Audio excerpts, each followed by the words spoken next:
Hey,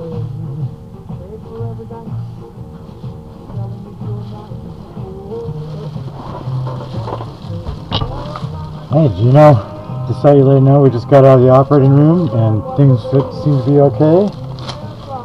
So I'm going to stay with the patient for a couple days and we're going to kick back and have a smoke right now, I think. I just want to see if you wanted to see the patient or not.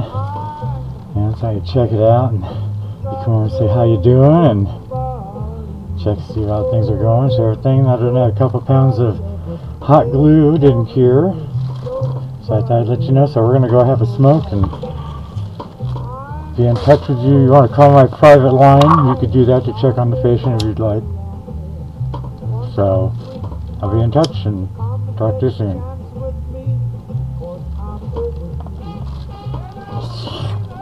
Yeah. See ya.